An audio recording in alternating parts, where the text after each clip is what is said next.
folded the calendar on December 20, 2012.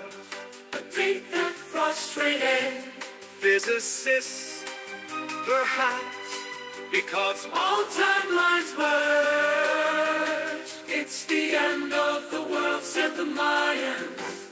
The same backward, forward tense. I folded our calendar, folded On December 20, 2012. Now all dates in the future have a mirror. Easter Sunday 2024 meets September 11, 2001. A programmatic reality, A functional story. I folded our calendar on December 20, 2012. It's the end of the world, said the Mayans. Easter Sunday 2024 meets September 11, 2001.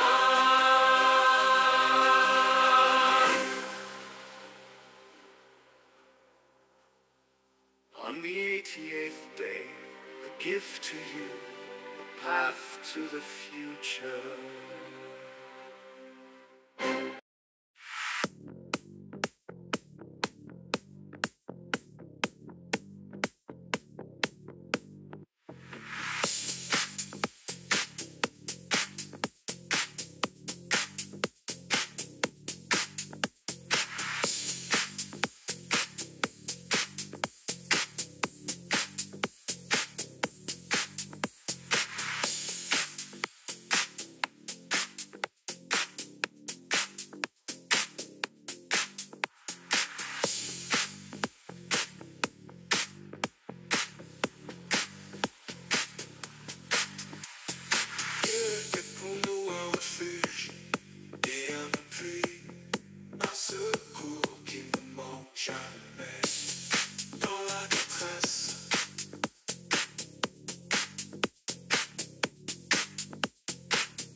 J'ai besoin de toi ce soir, et j'ai besoin de toi plus que jamais.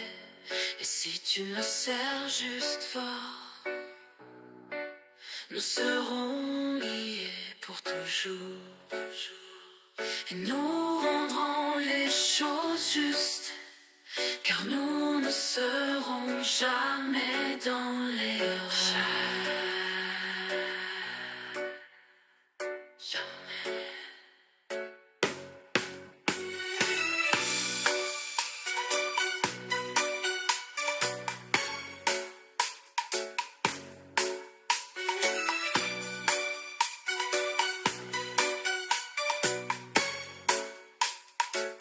Ensemble nous pouvons aller jusqu'au bout.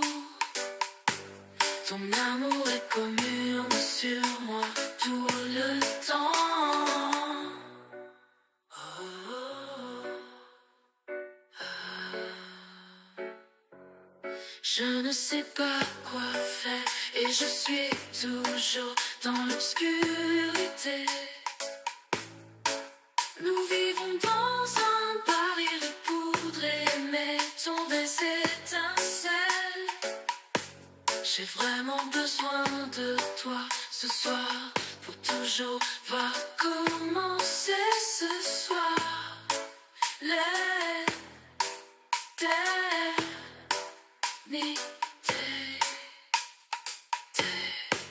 commence ce soir.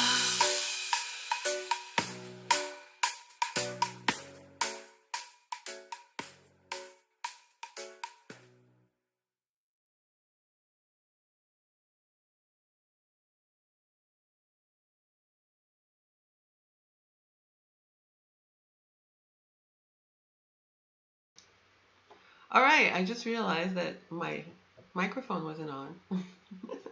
Did you like the song? I translated Total Eclipse of the Heart into French, and then I had Suno created in a whole bunch of really quirky styles.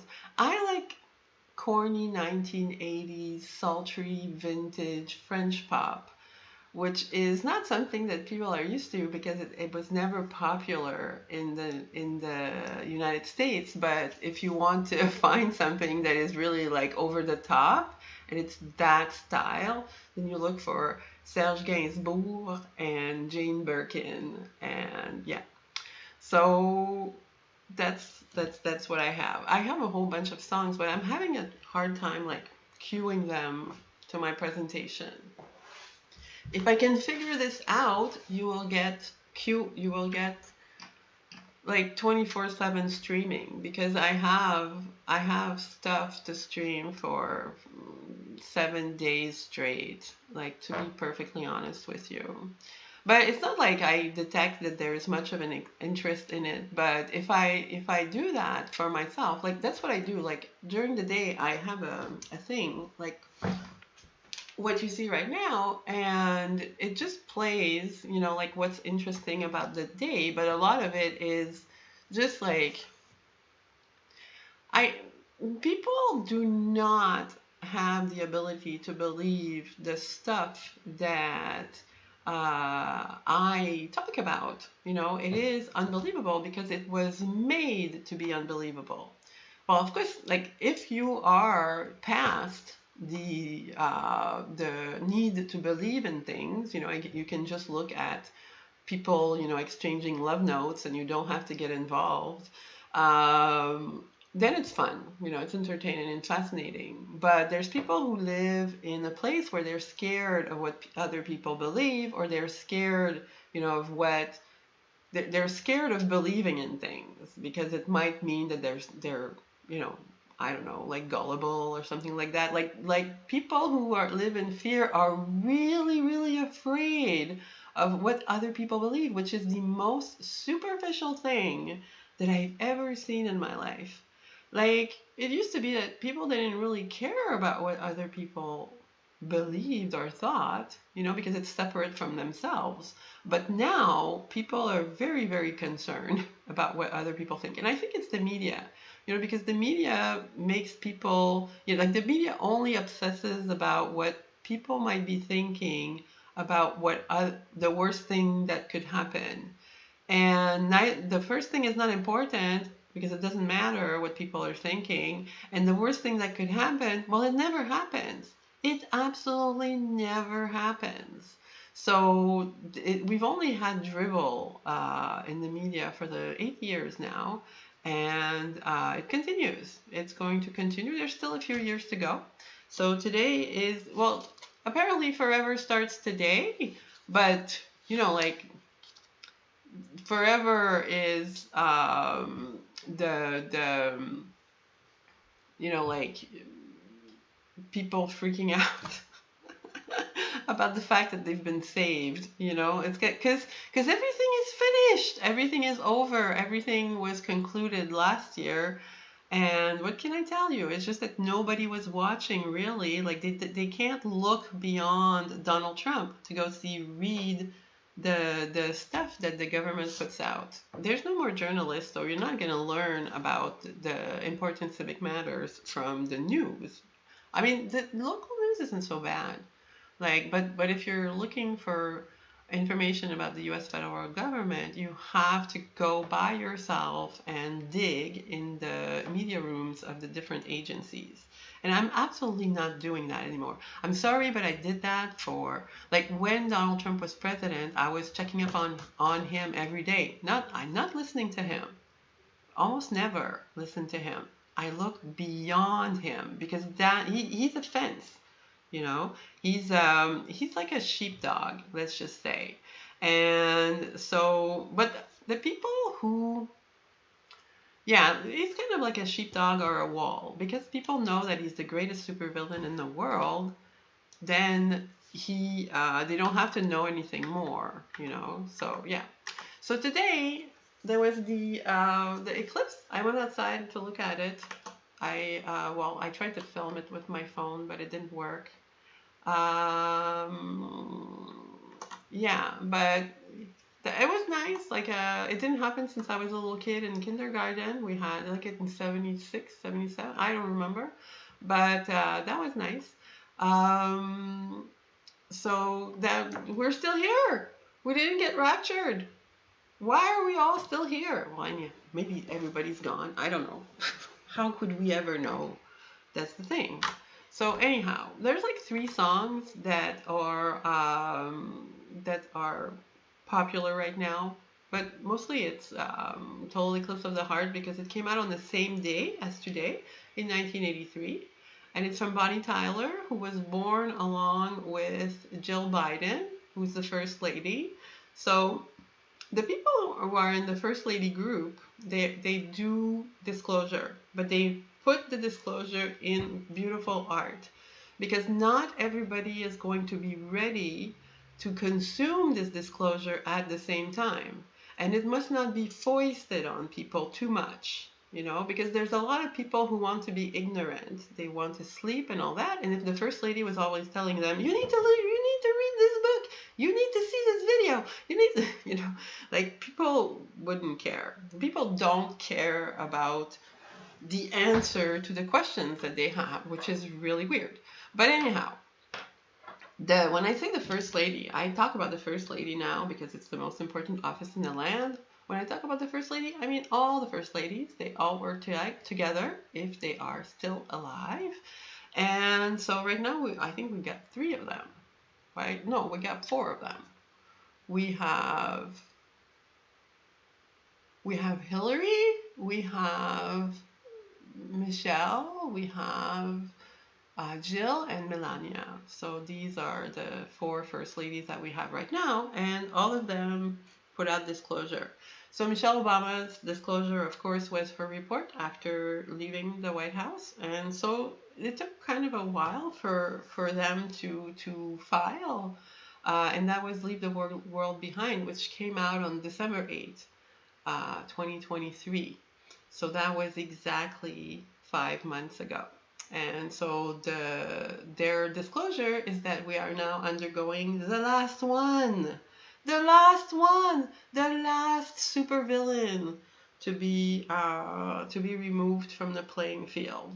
At least that's what I think, because that's what they've been doing for the past 50 years, like removing a supervillain. I shouldn't say 50 years because the secret society strategy started in 1980. That was only 40 years ago. So anyhow, yeah, so I'm going to go forward. There's this song. Like the next song that's trending right now is Dancing in the Moonlight by King Harvest from 1970. Now this is really interesting because King Harvest is the rapture, because Christ is king and the rapture is like a harvest of the people, right? So this is also very rapture kind of thing. And the B-side of this thing was Lady Come Home.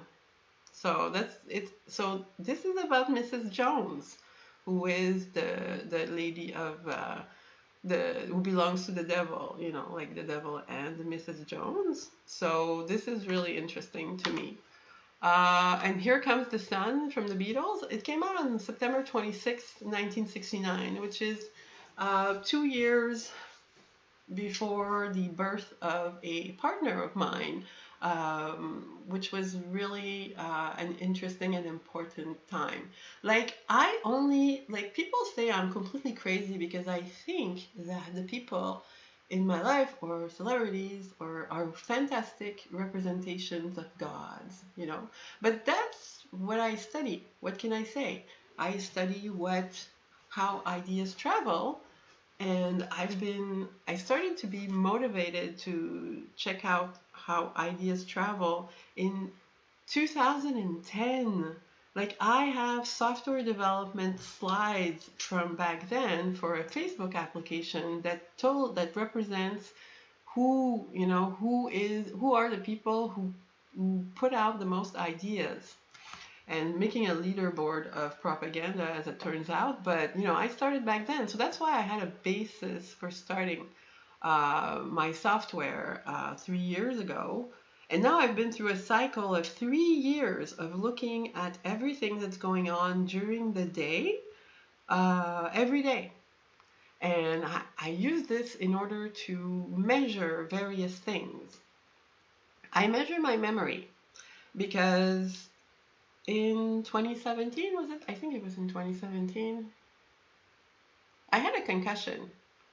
Like I passed out while I was walking during the night. I was feeling dizzy, but I was going back to my room and I passed out and I fell. So I had a concussion. Apparently it was a big concussion. I don't remember it at all. I didn't really suffer from it. I went back to bed. But I wasn't educated about concussions. I didn't know that it can kill you, basically. So initially I was very, very sad that I couldn't do math or program anymore, and that's my job.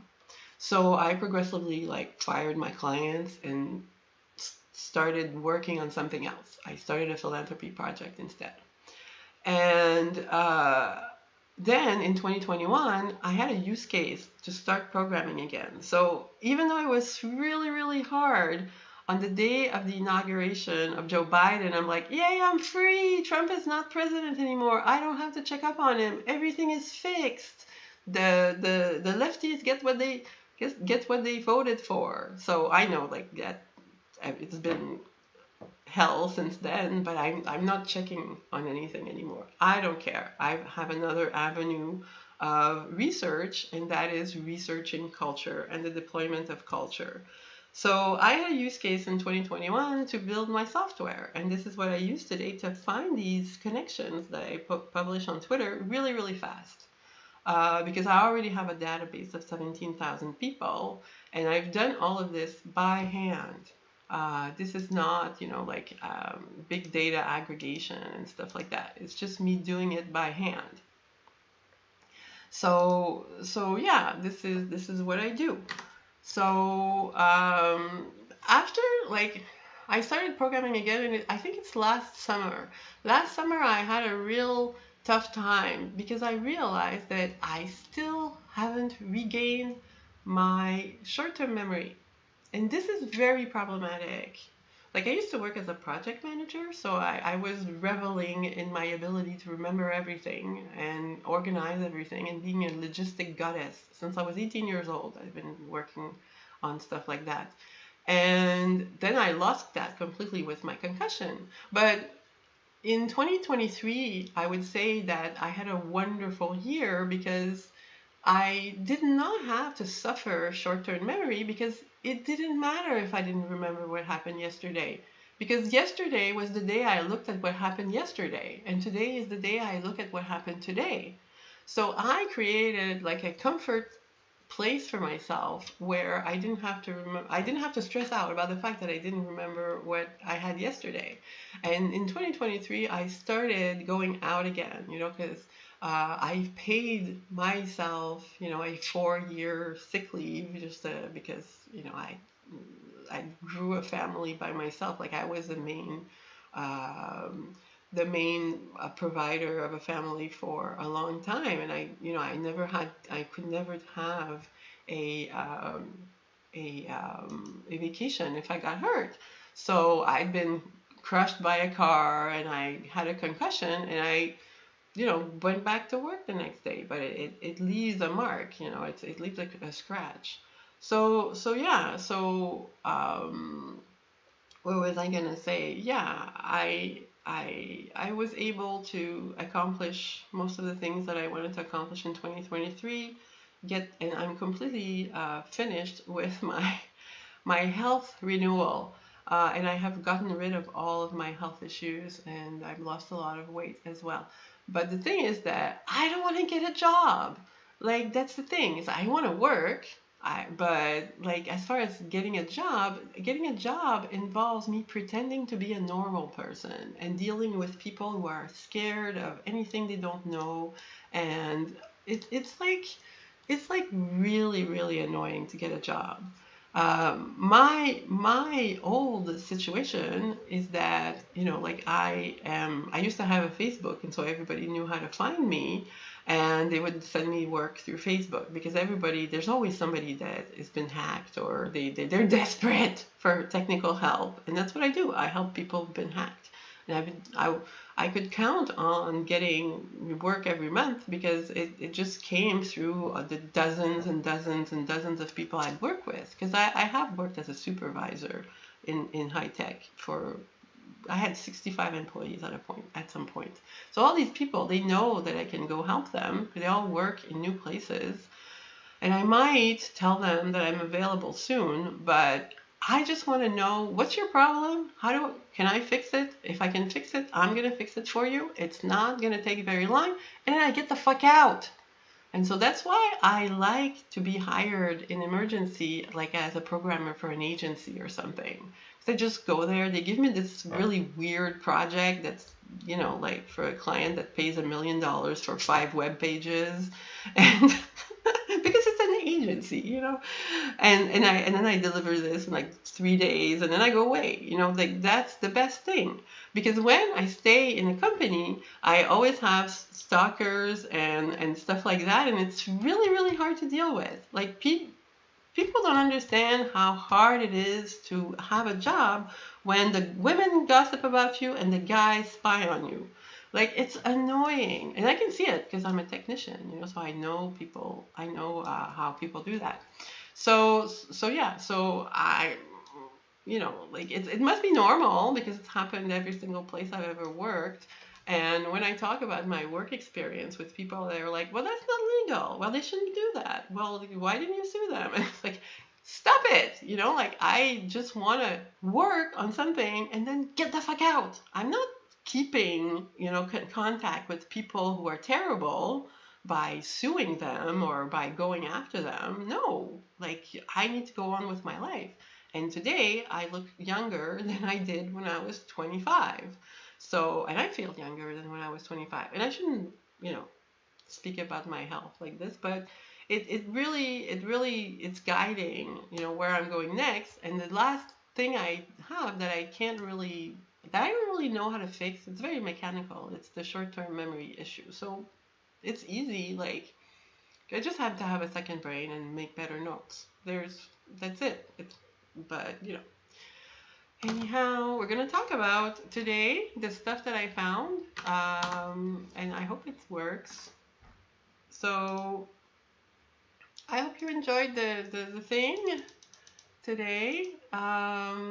So what I have today is that what I found by, I have 2 Bible quotes, which I would like to load. They're right here, I think.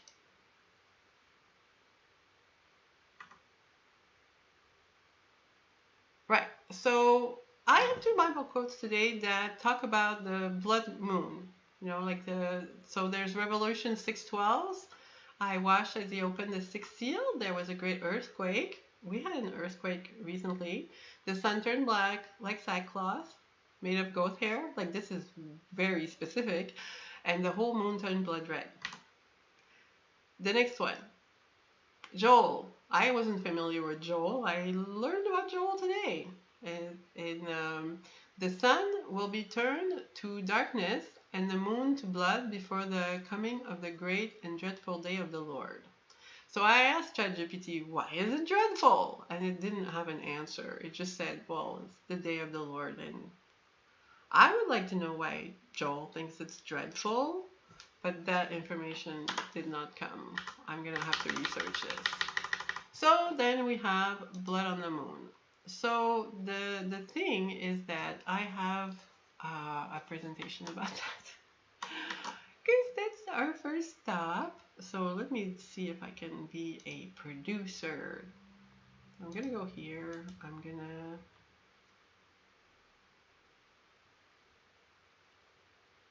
to change the post ID.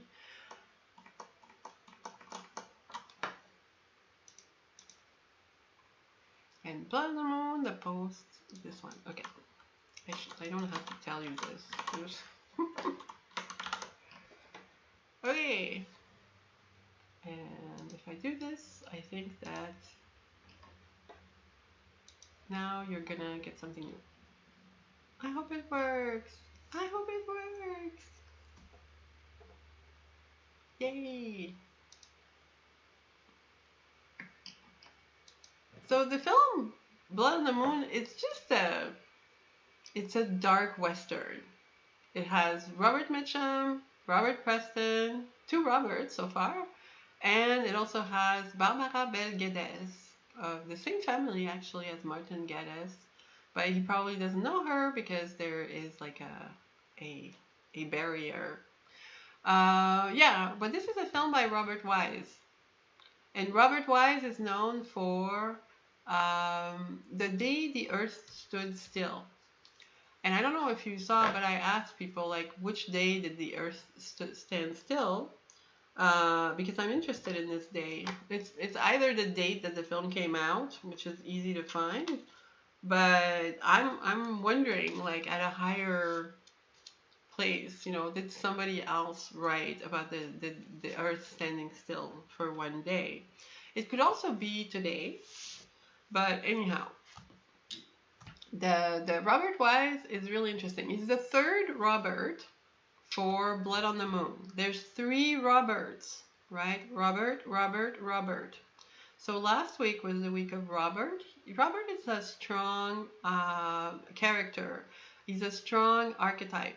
Last week was Robert Downey Jr.'s birthday, and he's one who has gone into the darkness, and he's done a 20-year cycle of being on drugs and then resurrecting from it. But he's also, Robert Downey Jr. is the guy who resurrected Mel Gibson, which is really nice. He's the one that told the Hollywood nitpickers that, how long are you going to keep Mel Gibson in jail for insulting that person that one time? Yeah, so he made a plea, and then, Mel Gibson was resurrected after that. So that's kind of nice. Robert. So Robert Wise, he is named after, Robert the Wise, I'm going to stop it so I can tell you about the things, because these are the sourcing. But Robert Wise, he's Robert the Wise in 1300 was, 1350, was the king of Jerusalem. So that's the connection. It's kind of important because Robert Wise was very specifically named by his dad. You're going to see where he comes from and who he was born along with. So you're always going to see the number 17 because this is a signature in the family. So yeah, right now we're looking at Brennan. Robert Brennan, was it another Brennan? Who is from Tchaikovsky. Now Tchaikovsky is a disclosure person. So Tchaikovsky is Russian, and all disclosure comes from Russia. The disclosure that comes from Russia is about Tartaria. It's about the people who used to do the narrative for the West world that we live in, but now they do the narrative for, regular media, and they put the disclosures into film. And so if the way to verify that is that Tchaikovsky is the father of Dwight Eisenhower, and Dwight Eisenhower is the father of the writer named Tchaikovsky who wrote Children of Time. So he's a big disclosure guy. So now I have Robert Wise. Robert Wise was conceived when Max Sennett gave Charlie Chaplin a job.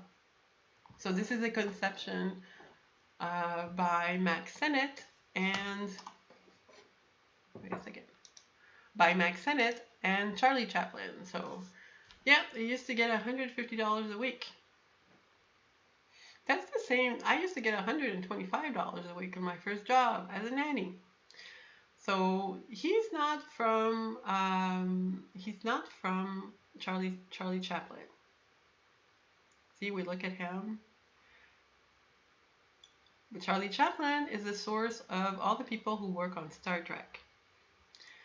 Why don't I have him? It didn't show me Max Sennett. It should show me Max Sennett because Max Sennett is the other person who is in there, but it didn't show it. So the father of Robert Wise is Max Sennett. Max Sennett is the founder of RKO Pictures, and he is the brother of Charlie Chaplin because they both report coming from Thomas Edison. So that's interesting. So Barbara Valguedes, I have her coming from James Joyce. So what that tells me is that she will, in the Geddes family, you have people who write. So I should expect to find below her eventually a writer. Well, I have found them, but it's just that, yeah. So what else did I like about Blood on the Moon? Okay, so Blood on the Moon. Okay, we're looking for a baby. We need a baby. So that's gonna be, wait a second. Wait. Interact. Stop. Stop it. Stop it. Okay, now I'm gonna put the other film. There's two films. The other one is good too. And then we're gonna get our baby. And then it starts to be really funny.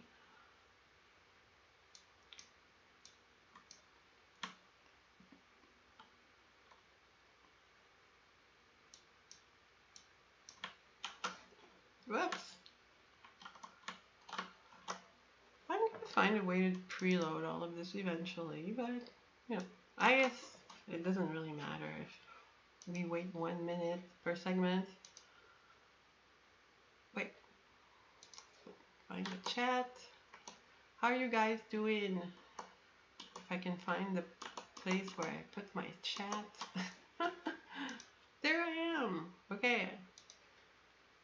You're still there, Mrs. Davis.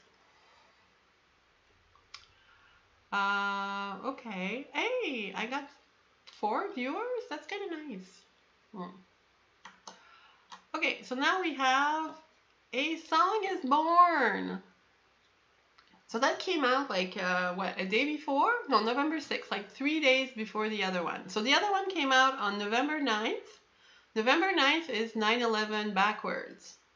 It is the day of birth of the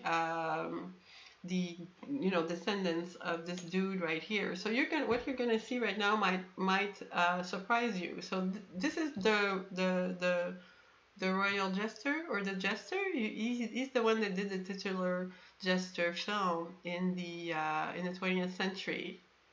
The court jester is the name of the film.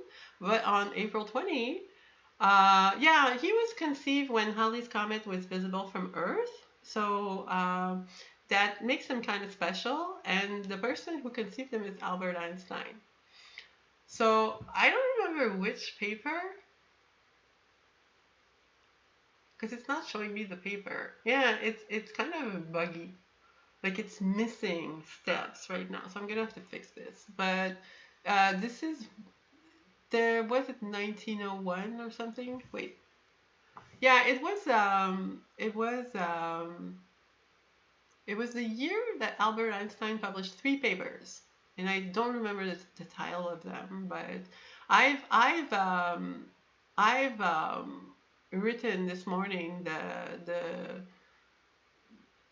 the story of Halleck, which is the Hal from Space Odyssey, and Halleck refers to Albert Einstein.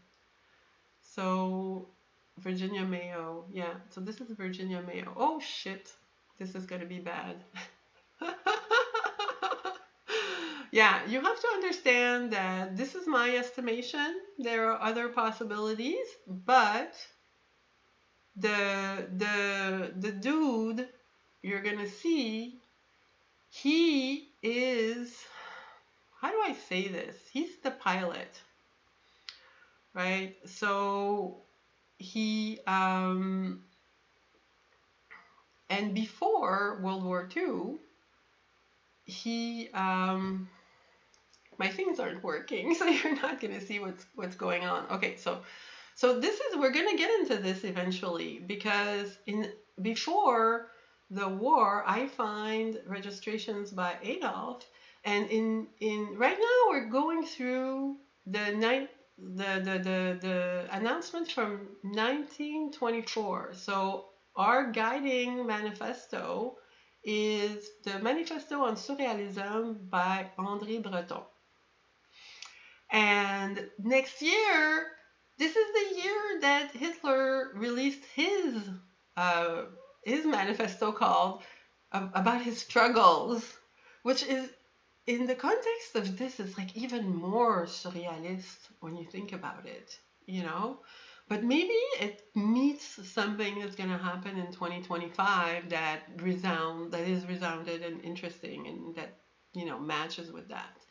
But but so like this is there are performers. There are a lot of performers actually in Hollywood that trace their origin to people who were involved in World War II and are regarded as the enemy of the United States. But they've never stopped contributing to the process, which is really strange, when to think about it. And it's something that you have to wrap your head around, I guess, at some point. But actors are actors, and yeah, that's what we get. Because we can't change the past. Whatever I say about the past, it doesn't really matter because we can't change the past. So so there's going to be more Hitler, unfortunately, that's going to be coming up because people are mad about Dune. And Dune, like if you look at Dune and James Bond, these are two Hitler-heavy disclosure series, because the content comes from World War II spies. And you know what Danny Kaye did? Danny Kaye brags about replacing a Nazi official. He totally brags about this. So he does a lot of disclosure. I think it's him. He's not playing somebody else replacing a Nazi general. He's disclosing that that's what he did. So so these are all people who are part of the Ghost Army. Therefore, they are they're actors. All right. So now we have our two Bible quotes, and this is what led me to my thing is reloading. It shouldn't be reloading. Let me get back into this. Interact. We're on day 3,280, no, that day, since the portly one came down the stairs. Yesterday was 322, Of course, nobody cares.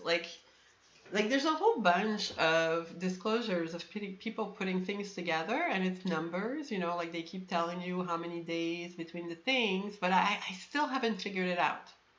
If you figured it out, sometimes I share these posts and I give my interpretation because I study words mostly and ideas and people and desires and plans and disclosures that they love notes. But why is this showing up? That's silly. Okay, so but like I don't do math, aside from doing 1 + 1 equals coincidence, and then I put 2 and 2 together. So that's what I do. All right, so now we have Rick Springfield. Oh, wait a second. Yeah. The next thing I wanted to tell you is that the guy who was born, we're looking, a song is born, and then we have Blood on the Moon, but we have A Song is Born. So a song is born, like I'm looking for a singer. So I did the research and I found Rick Springfield. So Rick Springfield is the guy who was born exactly 9 months after these events. And he is rather interesting. His first song was Talk to the Sky or Speak to the Sky, which is kind of interesting. So wherever our first coincidence, like I find something and then I look at the something, like I do Sudoku with sexy people. So now I have a look at Rick Springfield and think about the songs that he wrote again. It's fun. It's nice. There's no math involved. So this is what I do. So I have his first song is Talk to the Sky. It's from 1972. Like it's old. It's really old, and it was a hit in Australia. And I have a thing about that, and I'm gonna pull it up now.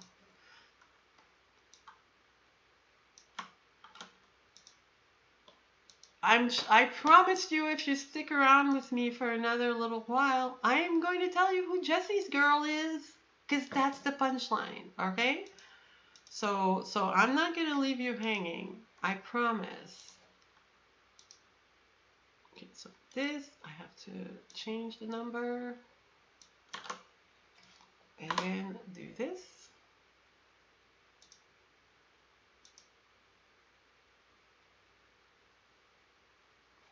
Cool.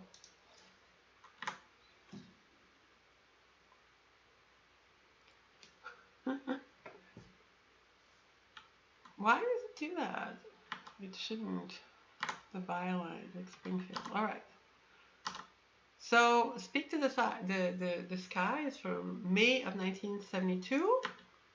And then I have, so this is a song whose main ideas are finding solace and guidance by speaking to the sky or the Lord when things go wrong. Belief that communicating with a higher power can provide perspective and comfort. This is profoundly Christian, and I don't think people realize how Christian the songs the songwriters are. Like especially in their first work is always very, very interesting.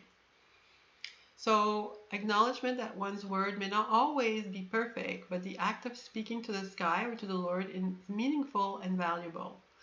I found my life I feel like I'm hacking the future just by talking to myself. Like sometimes my daughter and my boyfriend, they complain that I speak to myself. And I told them, I don't speak to invisible people. I speak to myself. The person that's listening to me is my higher self, and I could speak inside. But I told them to go fuck themselves because I pay the rent, So if I'm paying the rent on our apartment, and sometimes I want to speak to myself, well, it's okay. At least I should get something for, like spending all of my money to maintain adolescence. So yeah, so that's how I feel about it. So it's really interesting that after I told, like my spouse this, like if I speak to myself, I'm crazy. But if I speak to myself and I record it and put it on the internet, now I'm an influencer. Do you understand how crazy that is? Like nobody has to hear what I have to say on a daily basis. I only stream once in a while. So we've been living like by ourselves. We don't have anybody to talk to. I hate Zooming and that kind of stuff. I'm totally not a FaceTime person. So I spend a lot of time alone. And if I don't speak to anybody, then I try to speak to somebody and I can't do it because my mouth doesn't work anymore. So yeah, so speaking to yourself is actually quite good. So you keep saying, speak to the sky, speak to the sky.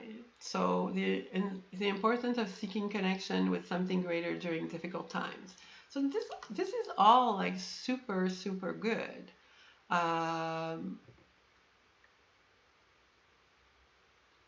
So yeah, So the idea that the world may appear better or more hopeful when viewed from a higher perspective. Holy shit, does that work?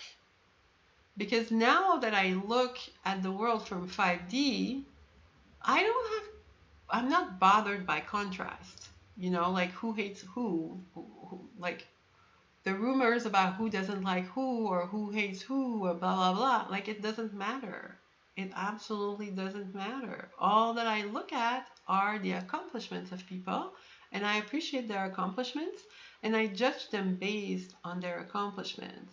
I would absolutely never think of judging somebody based on what they think, or based on what they like what sort of psyop they acted in, because it doesn't matter.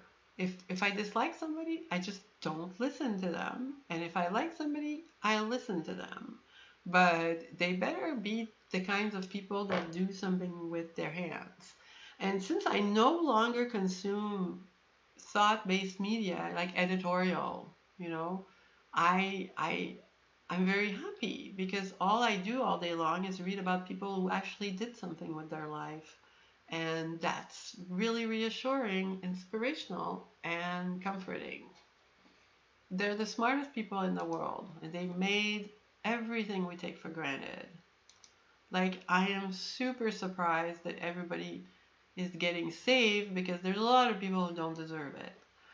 So, because the the wrap up story that's going to be given to everybody will help them go on, but the people who never paid attention to anything before, they stumble on the rapture story and then they move on. It's okay. They didn't know anything before either. I'm worried about the people who have been in a temporary reality for the last little while. That's really difficult because they have like this incredibly long list of psyops that they've gotten taken by, and so they're mad at a whole bunch of people, and they want to see a whole bunch of people get executed. And since all of these people are actors, they're like, we're moving towards a place where it's not really okay to want harm on other people, and that also includes, like not wishing that people get raped in jail, basically.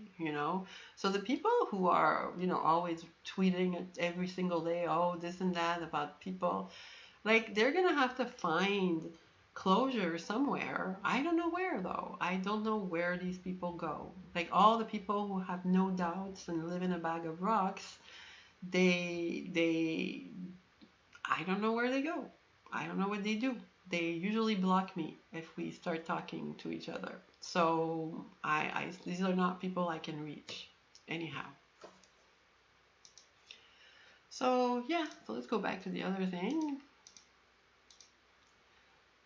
So Rick Springfield, where did he come from? Wait.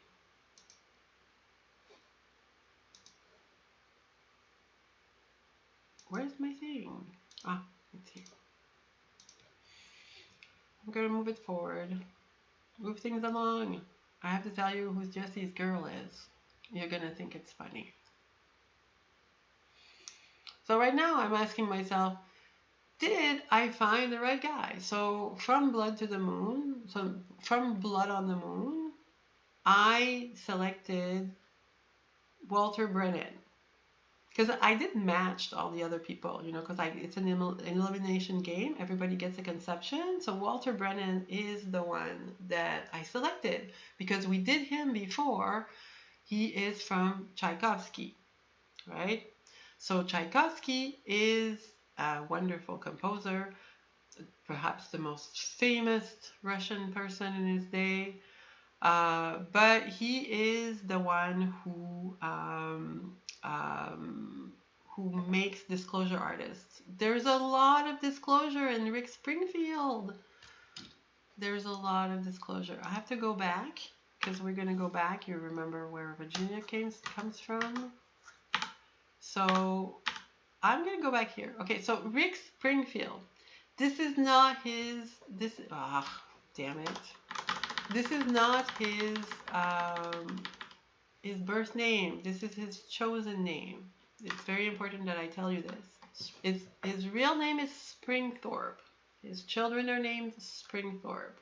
He's been married for a very long time with a very interesting person, and when they appear in public, they always wear black and white, signifying how they are contrast actors, and they're providing, like stuff for us to think about. Like, and it's very cute because I was reading about them, and they say about their relationship, oh, we broke up many times. So I like to see this, like a couple that they break up, and they get back together. That's kind of inspirational. I'm dating the father of my daughter, again, after 15 years of not being together. So, like, I generally don't discard the men in my life, so I'm still in very good, like, I could also date my first boyfriend still, but I'm not, like, I'm trying to keep it simple. So yeah, I certainly don't want to meet anybody new. That's kind of ugh, you know. So that's why I'm dating the father of my daughter. Old guy, just fine. So anyhow, the father of my daughter, his mom is from Danny Kaye. So he is very much Albert Einstein, very Albert Einstein. And he has one of the most difficult jobs in Canada in terms of, networking. So that's really cool. I got blocked today for saying that, Hugh Hefner made a husband for me. And I found him myself because we both work in computing. Of course, we're going to meet. But I have the beautiful story of how Hugh Hefner made my husband for me, and it's really sweet. And my husband was he was conceived on the same day that I conceived my daughter, February 2, in order to be born on November 9th, which is again the opposite day of Jesus. So, like I consider this to be the devil because it's the play ID of Albert Einstein. Albert Einstein likes, to pretend to be the devil.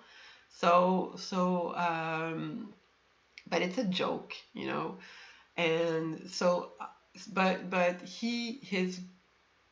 my husband was born on 11/9, so it's the inverted date of Yeshua, the birth of Jesus, So, well, Yeshua is the Jesus in the Bible. It's another person. He has his own bio. He has his own thing going on. So you can go read about this. It's nice that there is a bio of a guy who represents the King family to the Masonic Templars that you can read about, and that's Yeshua. And he's said to have been born on September 11th, but that's like a personal belief or a personal date that certain people use, and they schedule things with that. Of course, there's September 11th, which is 9/11, but again, like this is a symbolic murder of the family of Christ. This event, yeah. I'm not going to go into it because, it's a big thing. It's much easier if you are curious about tiny little things and then you check them. You check up on them. All right, so Rick Springfield. So he's telling me that he's carrying disclosure from Brackfeld. So Brackfeld, Elizabeth Brackfeld Velma, that means that's the princess I always talk about. She was the coordinator of the painters and the social leader around the turn of the century, and she was the one that was doing the confession salons. So Brackfeld means pristine field, and Springfield is somewhat similar in terms of names. Now, if I go back to Walter Brennan's mother is Princess Vilma, so Brackfeld Vilma Parlegy, the painter who came from Hungary. But she was raised in Hungary, because it was very important that Transylvanians or Romanians think that she was from their family, the vampires. But actually, she was conceived by Henry Halleck, the director of the U.S. armies before Ulysses Grant. So that's the joke. So she grew up. Well, this used to be me, but like Breckfeld Vilma spoke 5 languages, and it's really funny all the articles about her because it said that she could interrogate her man in 5 languages, which is pretty cool because it goes into the interrogation aspect of soul work, which is I enjoy that very much. I'm having a lot of fun reading the 100 old articles I have about the woman who was forgotten by history. So yeah, Springfield. So that's what it means. Springfield, Breckfeld, pristine field. It means a connection with source. It means that Rick Springfield is giving us disclosure in his music. And I looked at his songs. Wait, where did I write them down? There was a few. Okay, so he had an album called Living in Oz. Okay, he's from Australia, so there's not really a disclosure. But the word Oz, very, very important, because Oz, it refers to a prison, it refers to transportation, it refers to taking people who are problematic in one area and transporting them to another area where they will not be able to bother everybody. So this is something that Queen Victoria developed with Australia, of course. This is the source of the British people in Australia. They were sent into transportation by Queen Victoria. And so, yeah, but yeah, then he has on this album Affair of the Heart and Human Touch. So it kind of does relate a little bit to soul work. So then he has What Kind of Fool Am I? Which is really cute because a fool is a clown. So what kind of clown is he? And then he wrote I've Done Everything for You. This is really interesting. And Don't Talk to Strangers. which I'm gonna have to look into because that's the other big hit from him aside from Jesse's Girl. So what I get from his disclosures is a dedication to overtime for no pay, just to serve humanity and attract the enemy to himself and away from us. One of his songs is about She Walks with Angels. This is really nice because that refers to Breckfeld as well. And he was in a band called the Red Locust. So the locust thing is the plague that precedes the arrival of the eclipse and the red moon. So there's kind of like a reference there. So yeah, I found that to be really interesting. I'm gonna have to listen to Rick Springfield again. So now we move on to Jesse's Girl, right? Okay. So I'm going completely on a limb here, but the most desirable guy in Plus Ultra, or like I would say the Coopers, U.S. Army's Secret Service of the Secret Service, the Coopers. So these are guys who used to corral criminals into one place so they could be apprehended or they could be saved, So that was Jesse James. So I'm going to pull up his thing. Okay, I have to show you Jesse James, but I don't know where he is anymore.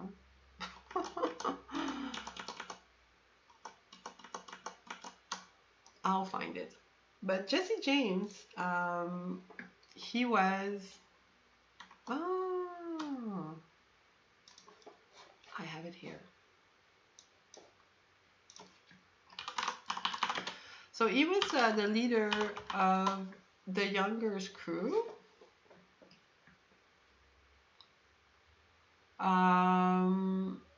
The James Younger crew. And what he would do would be to jump on trains and steal from the people. So you're going to find this really really surprising when I show you this. Because, of course, he was a cooper.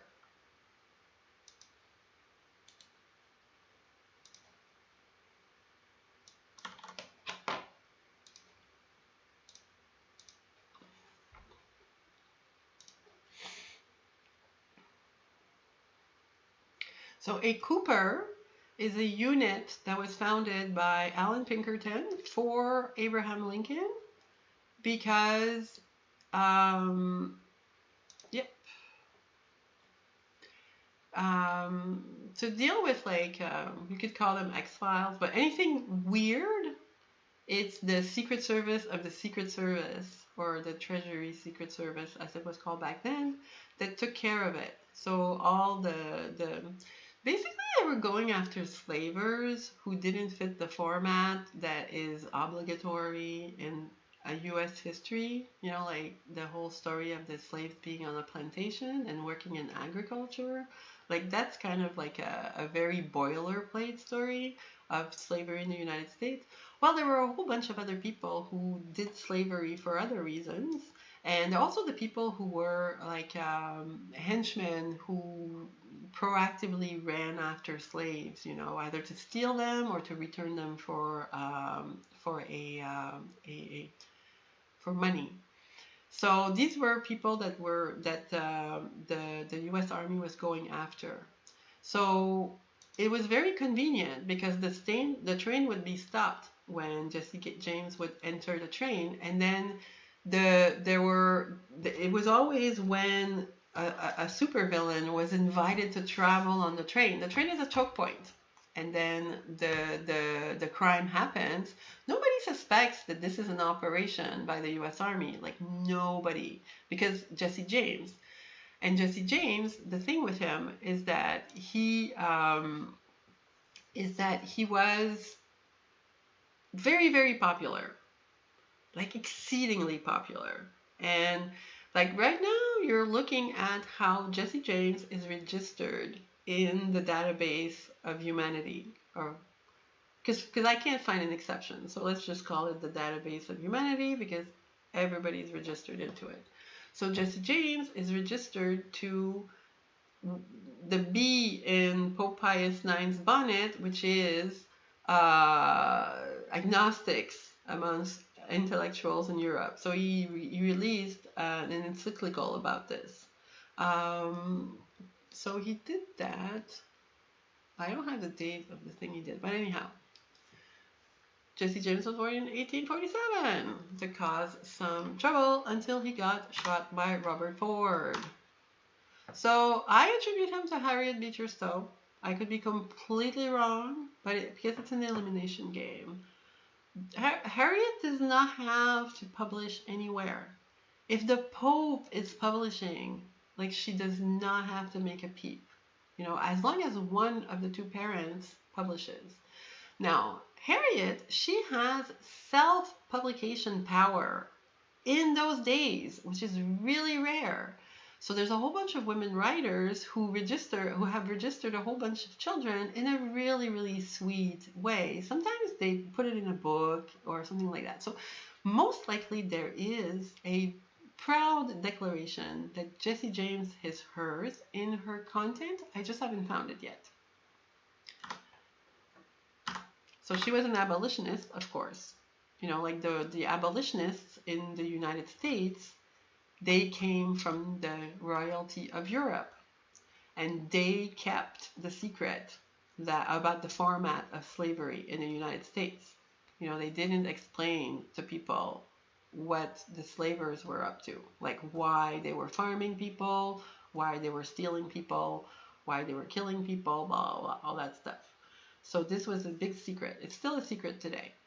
So the abolitionists, very helpful, but not necessarily that informative.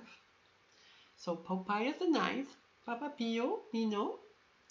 So I remember him a little bit. He gave me my first job.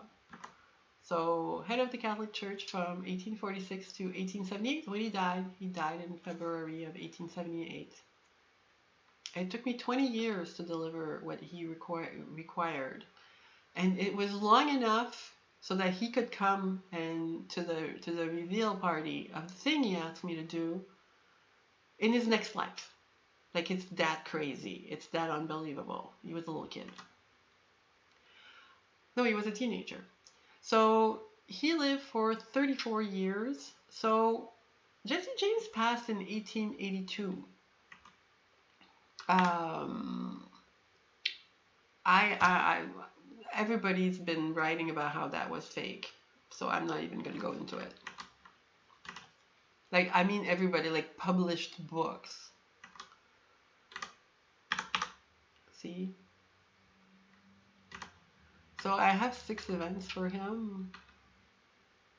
So this is the event that is interesting. So Jesse's girl, from his first event, like, this is his first outing.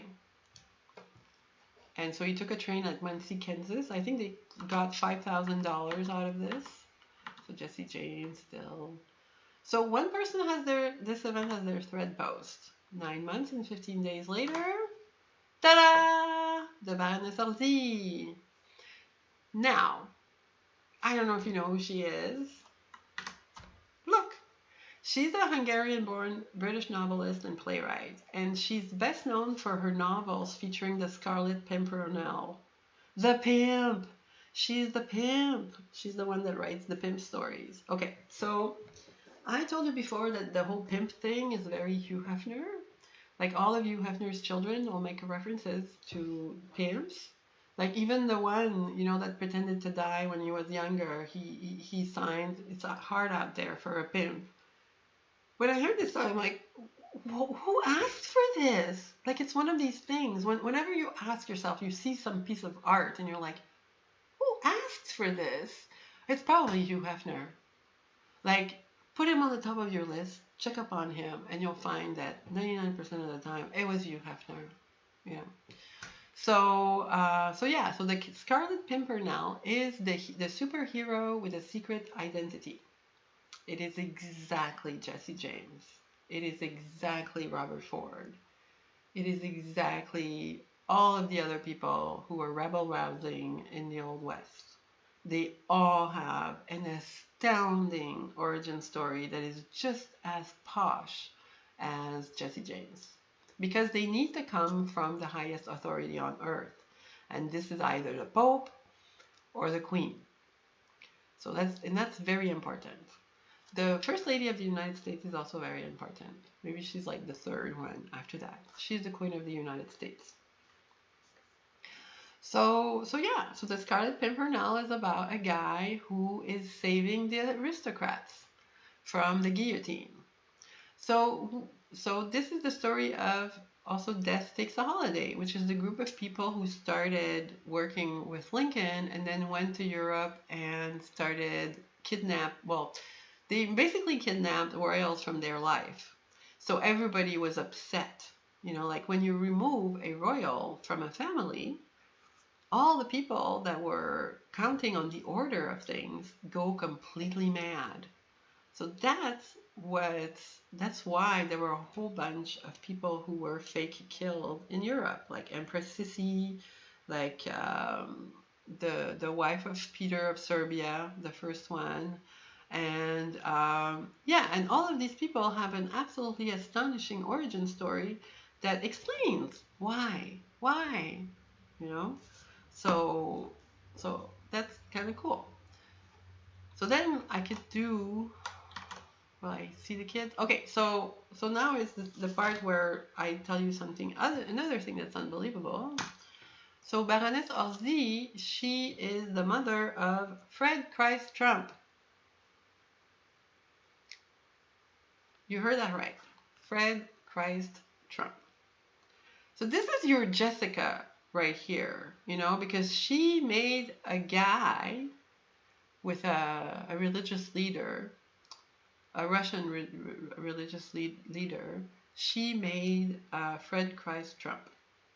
And in her family, you tag the father with the identity of the child they are meant to raise. Because the father is the church, and the child arrives after that in the church, but it is announced to everybody who's in the know, who is coming. Now, before you go and say, oh, is Trump Jesus? Well, there's a whole bunch of people who are identified this way. We all are made, like in this way, and we're all announced as the child, because we're all supposed to have the exact same abilities as everybody else. A greater ability to connect to our collective consciousness, an easier time connecting to our consciousness, to our collective consciousness. That's what we're supposed to have. I think it's true because I think it's I think it's true because I'm not a very religious person, and I haven't studied the Bible, and I haven't really done anything. But I haven't really. But when I asked for access to our collective consciousness, I got it. And when I asked for questions, I get my answers. And I really realized that there's no wall, there's no door, there's nothing. It's just our own perception of what the edge is. And this is a bit annoying about the First Lady, because it's the office that manages the official story of the edge and controls what we're allowed to consider possible. And that's the wall. That's the wall around us. There's no actual wall preventing us from going to the other worlds. But there are explorers and adventurers who work for the Queen who go to the edge and explain the story of the edge. And we accept this and we go on with our day. We say, oh, there can't be anything beyond that, where the explorer went. So that's kind of like the way that it is. That's what the official story of the edge is the permission that we get from the media that we consume to look. So so people are constantly being told, you don't look further than this, don't think about that, don't you dare, and what keeps people in their sheep pen, in the pen, is the guard dogs, like the sheepdogs. The sheepdogs run around the people and tell them, don't go further, don't go further, don't go further. And yeah, that's it. But as soon as you stop believing in this limitation and you just believe in Christ, and you ask the Holy Spirit for information, it comes in. And you just get yourself a freaking book, because you're going to need a lot of books to write down all the things that you're going to be working on. And you don't have to share it with everybody. Like, I share it with everybody because it's my mission. It's the only thing I have is my mission. And I was given, by my biological mother, Dolly Reed, I was given Carrie Nation as a guardian angel. And I'm just so happy, because I've never drunk in my life. She was an abolitionist and a temperance worker, and she was the most derided woman in history. Nobody appreciates Carrie Nation, even though she said in her day that children shouldn't smoke. We know this today, but we still deride Carrie Nation, even though she was, she was actually an inspiration. She's the only woman in history to go to prison or to go to jail twice in a day. I don't think that anybody will ever beat that record. I don't think no other lady will ever go to jail 3 times in a day. She'd have to make arrangements. The other thing that she said is that she wanted to give 1,000 lives to God. So I will be happy when I have a list of 1,000 hackers like myself who seem to have Carrie Nation as a guardian angel. It will be like written in their origin story. Um, because the axe, like the axe is associated to Lincoln the vampire hunter, but it is mostly associated to Carrie Nation. There's like even axes with her name on it that are available. Yeah, I'm still on. All right, so yeah, what else was I gonna say? Yeah, there's a whole bunch. Like I'm able to figure out like who are the guardian angels of people, what they were in their previous life, and it's forever entertaining because people are exactly the way you'd expect them to be based on how they were created. It's not hard. I find this so not hard, but I'm the only person who can see it. So this is something that you have to do for yourself before you can see it. I have like, I think 3 people in my DMs now. It varies between 2 and 5. The people who have the time to check, they double check what I do, or they go on their own tangents. And it's so entertaining because I am desperate for randomness, and you guys are the ones that can come up to me with a question, and that will invariably lead me to discover something new. And you represent randomness, whereas otherwise, I'm really following the programming in the schedule, and I'm always finding what I expect to find. It's not fun. It's not exciting. It's still scandalous, but it's not exciting. All right, so this is a guy I have to pay attention to. Born in 1605, Philip IV of Spain. This is the name he gave himself. He's the Planet King. So he's screaming quite loudly that he is a big fucking deal. But I have never cared about this guy. So he was conceived July 2, and I have an event for him, of course, on June 17. This is the same day as my conception day.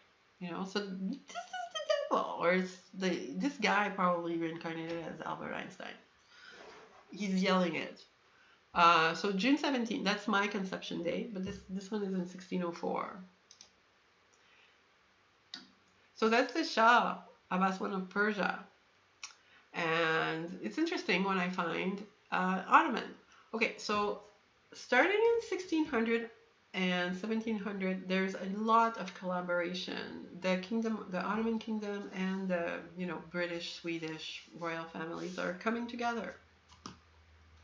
So when it comes to the 3 queens, you can look at the countries. You have Spain, you have UK, and then you have Sweden.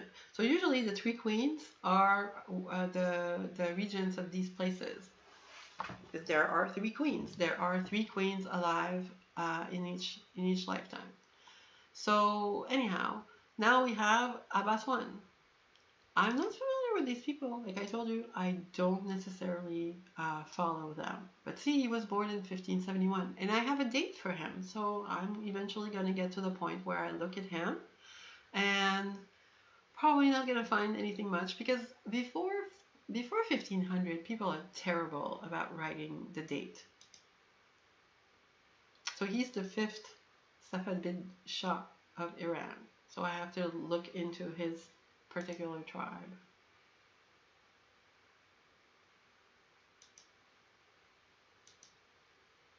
Oh yeah, he was born at the same time. Isn't it the same time? No, yeah, they're 4 days apart. So I find twins in 1605. Twins. Like, it is impossible to have twins. Like, especially in those days. But I find twins going back to 1605, which is completely unbelievable. There are two aspects. Well, this is simply, like IVF conception, but this was not something that was practiced in 1605 as far as we know. Of course, this is the secret society of all the scientists, so they have way more capabilities than they were letting on at the time, but they're also obligated to give gifts to humanity. So they didn't keep these, unless these are the kinds of technologies that our enemy will use to hurt humanity.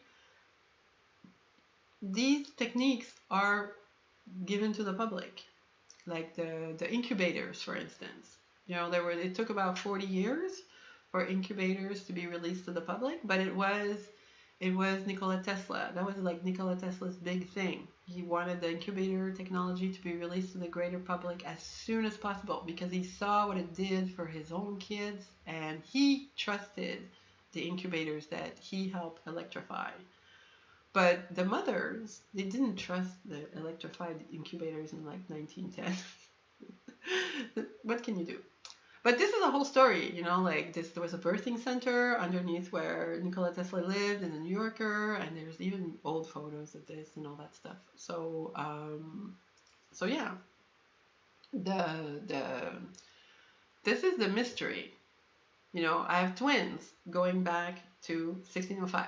So when I have twins in 1605, it is two children that appear to be from the same person, and they're born to one woman. This is highly efficient. This could also be that you have two sisters conceiving at the same time one child. So it's not necessarily twins. But anyhow, I have some mysteries. And generally speaking, I see that the conception technology follows the scientific releases. For instance, we need a thermometer, we need needles, we need some form of cryogenics and all that stuff. And the changes in the way that the plus ultra bloodline is being made, it comes from it just follows scientific innovation. So in 1938 or about is the day that distributed pregnancies started. So you have your mom or your grandma, you know, was eligible to carry twins instead of just one child. And so that allowed more children to be born into the 20th century. And so there are hundreds of thousands of couples from the Universal Exhibition Network who are invited to do this. My adoptive grandmother was one of them, and she told me about it. Not the part about having twins, but the part about being invited and match made and all that stuff. So we have our birthday boy, John Schneider. I wanted to show him to you because he has an interesting origin. So he was an actor and singer. And you remember him as Bo in Dukes of Hazzard, right? I'm going to go see. You guys, you remember him, right?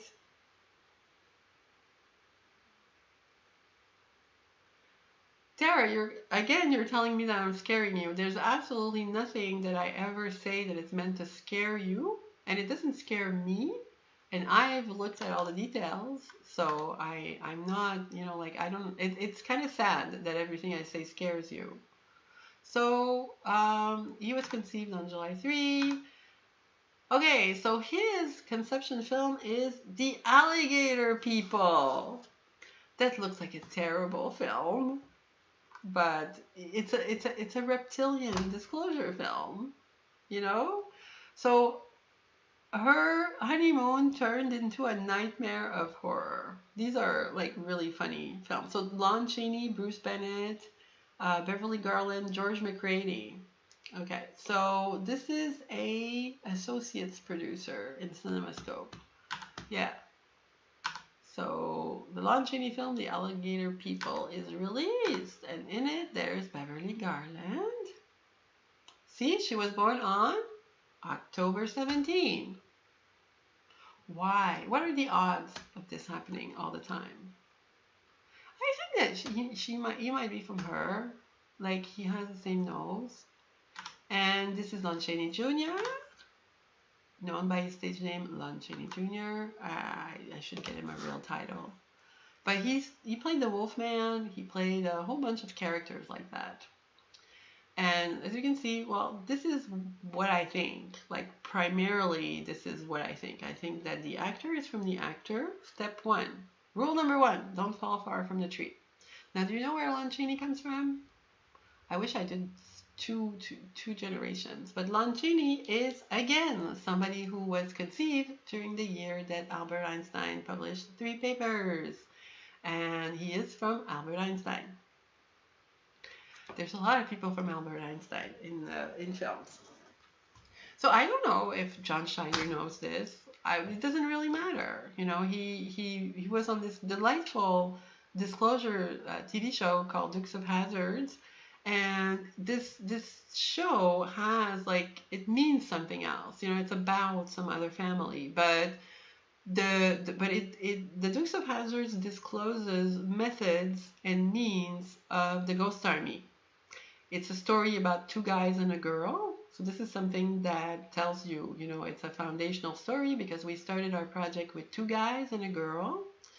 And it's always Daisy. Daisy is always in the right place at the right time to hear people shenaniganing, people plotting something bad. And she goes to her brothers and they save the day.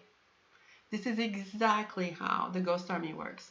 Every single beautiful woman that men stare at but can't actually see is listening to them. She's a daisy. So if she hears of something problematic, she has a reporting procedure. So that's important. There's a whole lot of people who, like celebrities, generally speaking, they meet a whole bunch of weird people. And so they have to deal with people who are clamoring for their attention.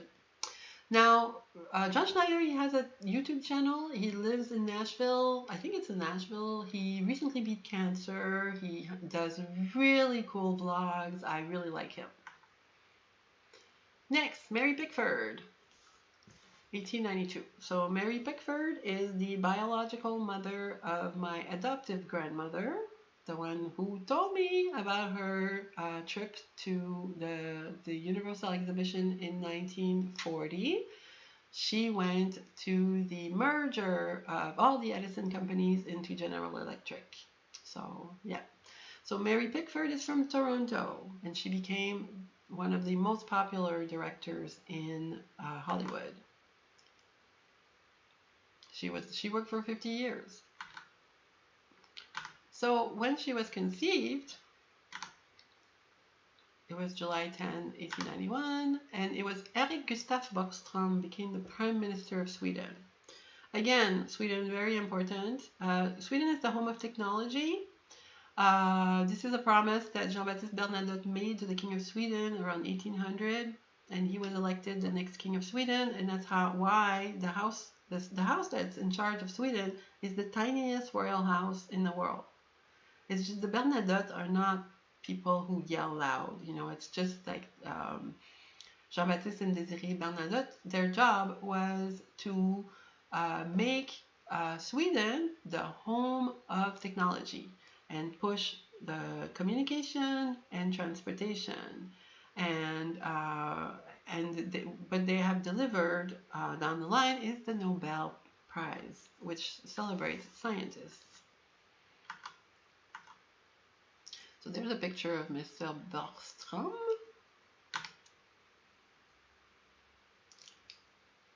So he was the longest serving Prime Minister of Sweden of the 19th century. So every single conception is done when somebody does something useful, beneficial, impressive, necessary. It's a gift to humanity. Of course, he was elected. So when you get elected, it's also like a proof of being loved by people, being appreciated, being useful for society. And so you're looking right now at the most meritocratic society in the world. It's not even secret, but you know, like everybody's would rather die than admit they exist. Because they are the most astounding people in the world, and they work every day. They show up for work. So I have So this is a conception that I announced. So I put like a screed into a German no into the Pall Mall about Berlin ladies. We were united to crusade against the tyranny of la mode. So in the beginning, fashion didn't have a great name because people didn't change their clothing every season back then. So the fact that there was new clothing every year was annoying certain people. And so yeah, so Princess Wilhelmina of Parlogy, of course, put a scribe in the newspaper, but it wasn't for that. It's for the next person. So um, she mentions Emily Ortlop.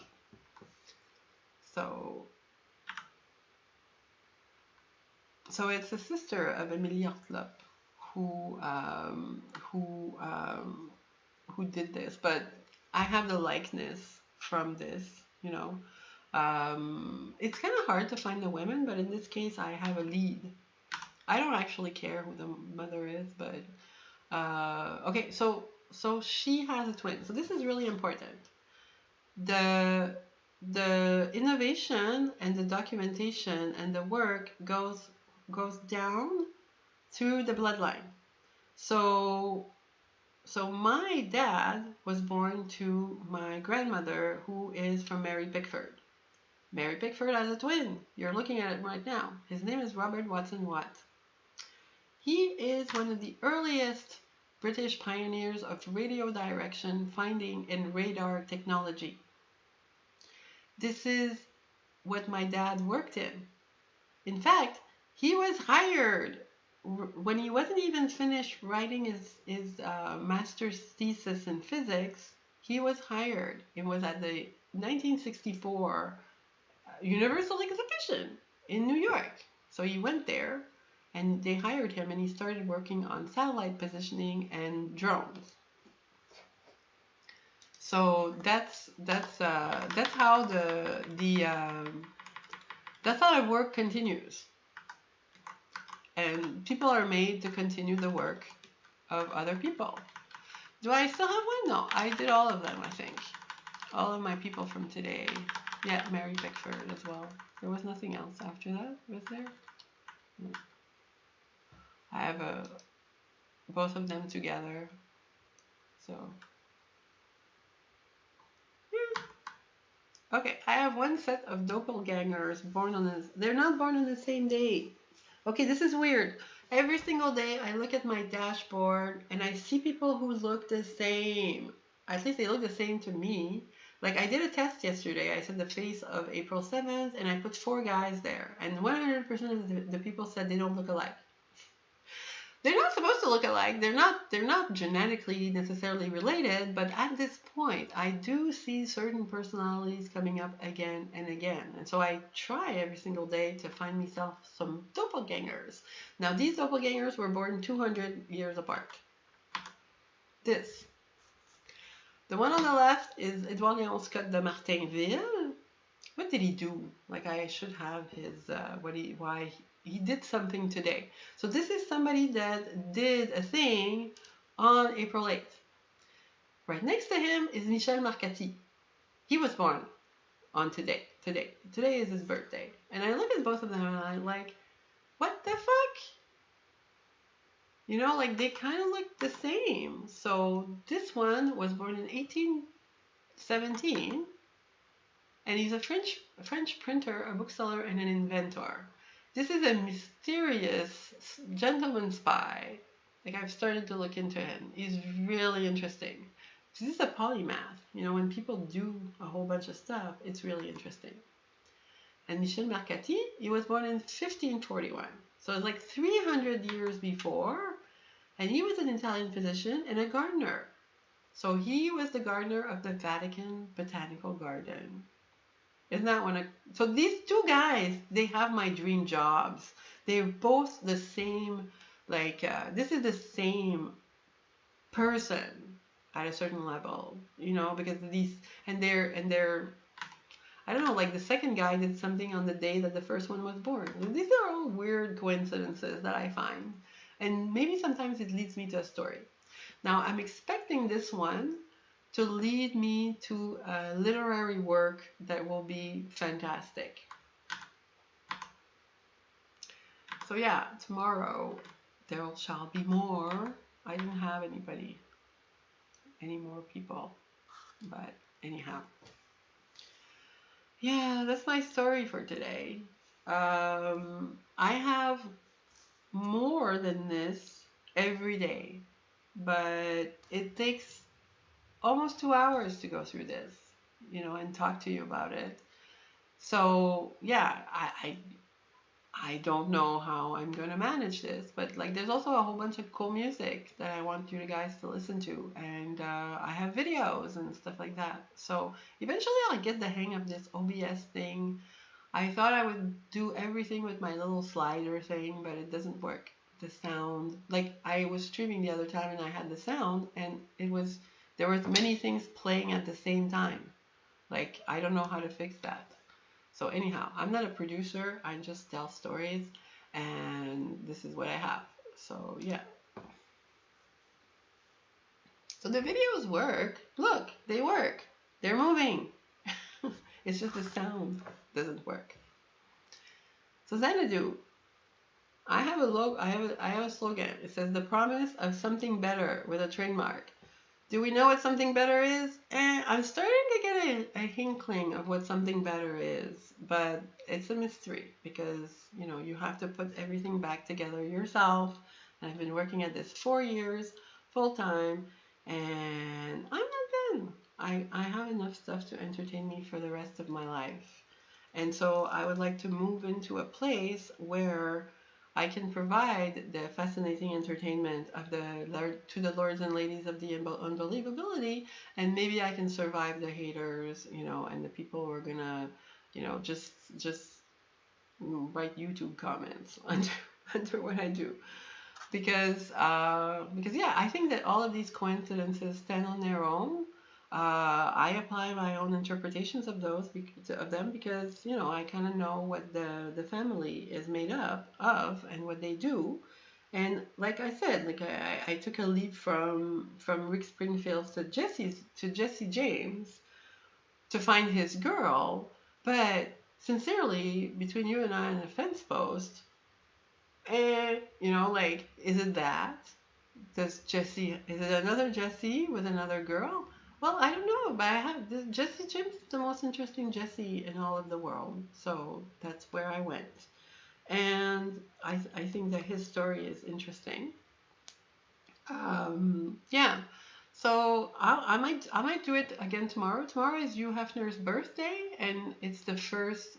Like forever starts tonight. Forever is a time of peace and safety for people. But in order to get there, they kind of have to go through an awakening experience where they feel like they can like move on. They have the full permission to roar into the future, and that might happen after, like, there's a whole bunch of people who have a stick up their butt, and I think that if Hugh Hefner has organized anything, it will be a collective stick removal experience. And the central aspect of the PSYOP for the last 10 years is Jeffrey Epstein didn't kill himself, and his niece said that he was coming back.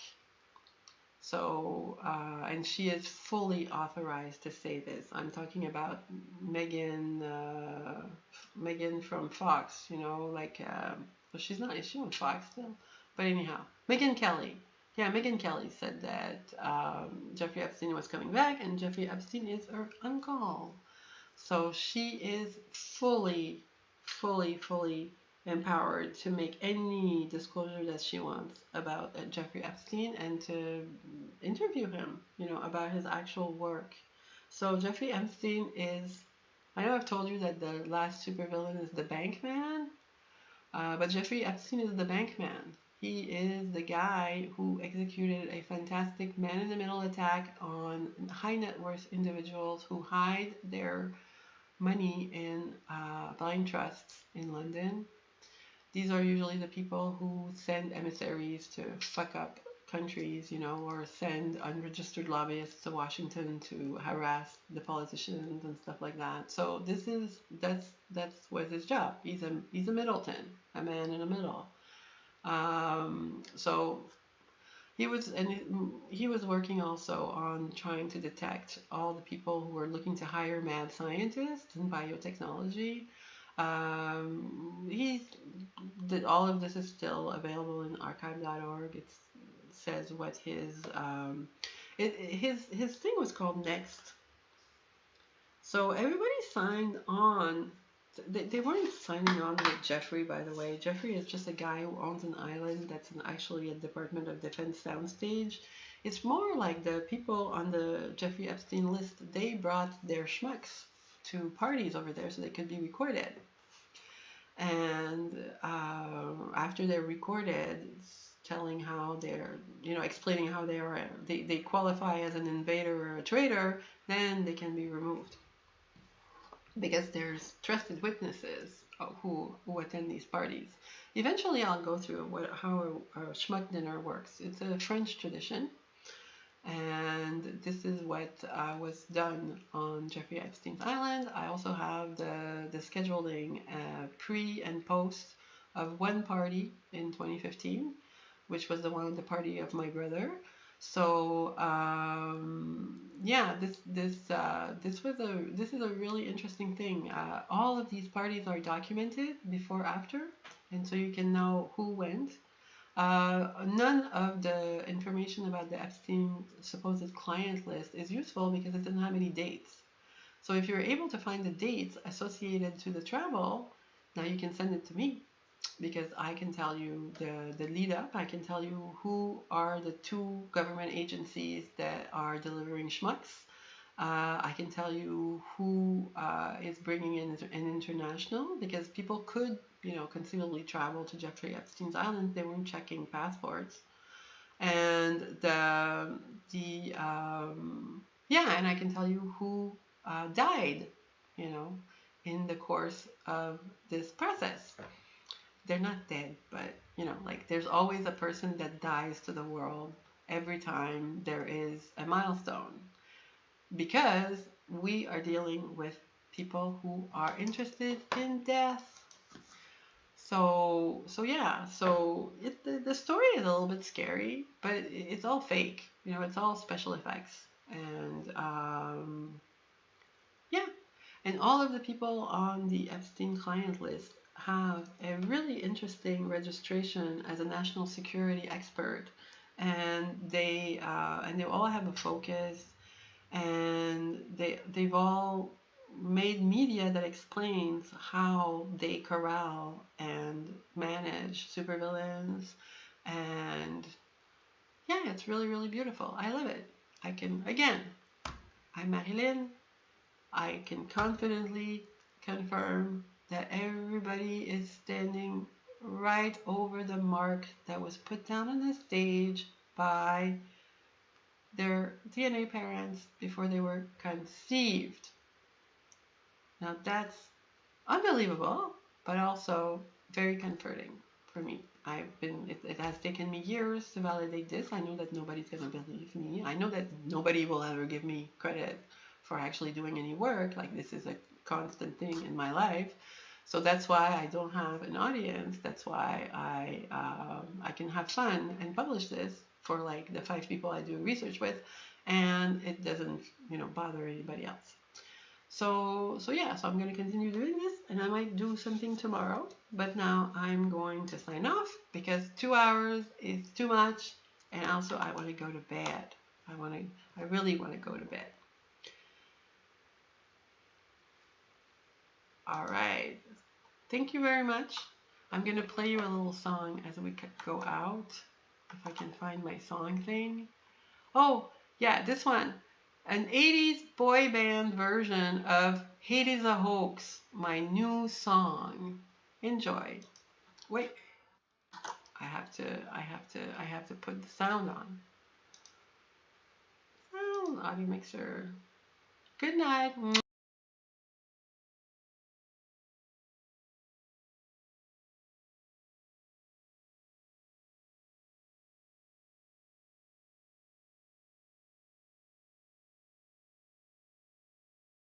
fear and prejudice often intertwine.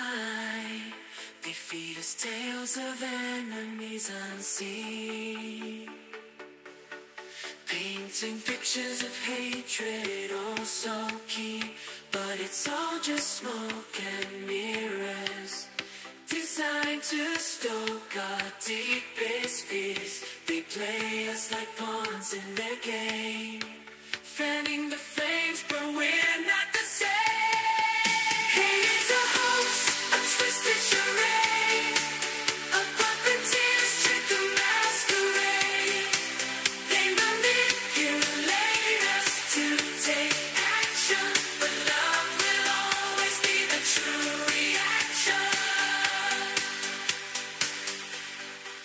They tell us who to blame and who to scorn, creating divides since we were born. But in truth, we're all just human souls with the same dreams and the same goals.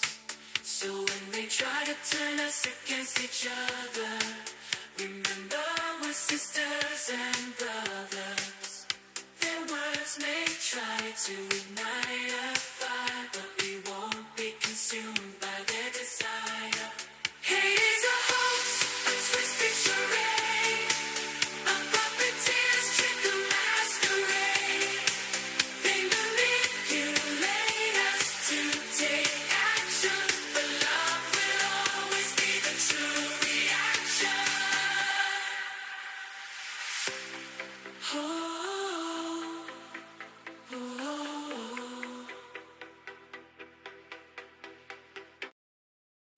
In the tapestry of time, where our stories intertwine, there's a moment divine called the rapture sign. Echoes of beginnings reverberate in the air as destinies align in a symphony rare. The rapture, where it all comes together, every thread, every tether, weaving forever from the first breath we take to the final embrace. In the rapture's grace, all find their place.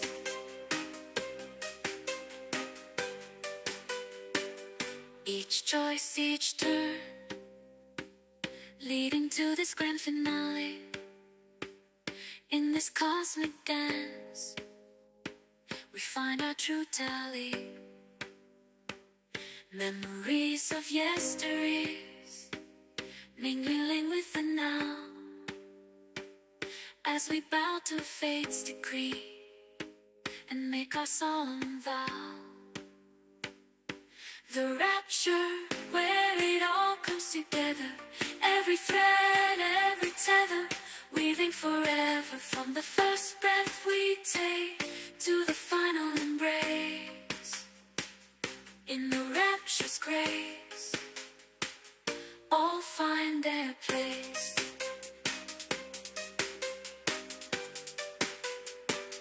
No more what ifs, no more maybes. In this moment all becomes clear, the journey complete, the is countenance the kingdom despairing. You are the queen of my heart. Her glad face shine, turn to